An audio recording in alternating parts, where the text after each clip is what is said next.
चुनाव में महाविकास अघाड़ी और महायुति गठबंधन के बीच कांटे की टक्कर है, लेकिन महाराष्ट्र के 4 क्षेत्रों मराठवाड़ा, पश्चिम महाराष्ट्र, उत्तर महाराष्ट्र और कोंकण से हटकर विदर्भ में गठबंधन सहयोगियों और छोटी पार्टियों की भूमिका बहुत ज्यादा नहीं है। यहां की लड़ाई सीधे तौर पर कांग्रेस और बीजेपी के बीच ही रहने वाली है, जिसके लिए दोनों के बीच कशमकश शुरू हो चुकी है। महाराष्ट्र विधानसभा चुनाव से पहले सभी राजनीतिक दलों की नजर विदर्भ क्षेत्र पर है। इस इलाके में प्रदेश की कुल 288 विधानसभा सीटों में से 62 सीटें आती हैं। महाराष्ट्र के सियासी गलियारों में कहा जाता है कि जो विदर्भ जीतता है वही राज्य पर राज करता है।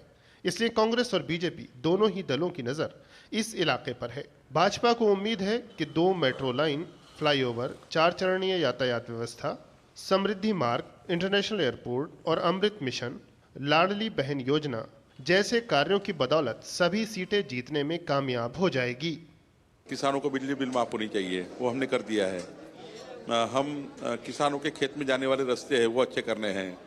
किसानों को फ्री बिजली देना है, किसानों को सोलर पंप देने हैं। विदर्भ में भी हम अच्छा काम करेंगे। हार्ट टू हार्ट और मैन टू मैन हम घर घर जाएंगे, जनता के बीच में विश्वास पैदा करेंगे। डबल इंजन सरकार ही अपने महाराष्ट्र का भला कर सकती है, जनता को समझाएंगे। विदर्भ कांग्रेस का गढ़ माना जाता है। कांग्रेस के प्रदेश अध्यक्ष नाना पटोले विदर्भ की साकोली सीट और विधानसभा में नेता प्रतिपक्ष विजय वडेट्टीवार ब्रह्मपुरी से चुनाव लड़ रहे हैं। तो वहीं देवेंद्र फडणवीस के खिलाफ कांग्रेस ने प्रफुल्ल गुडधे पाटिल को मैदान में उतारा है। अमरावती से सुनील देशमुख को उतारा गया है। कांग्रेस भाजपा पर प्रदेश में भ्रष्टाचार, बेरोजगारी और पलायन बढ़ाने जैसे गंभीर आरोप लगा रही है। वो मुनगंटीवार और फडणवीस ने गला के नस फटने तक की चिल्लाई थी कि अलग विदर्भ हो, कांग्रेस ने लूट लिया विदर्भ को, न्याय नहीं दिया। ये सब झूठ है। ये कोई पैकेज वाकेज से गुमराह करने की बात है।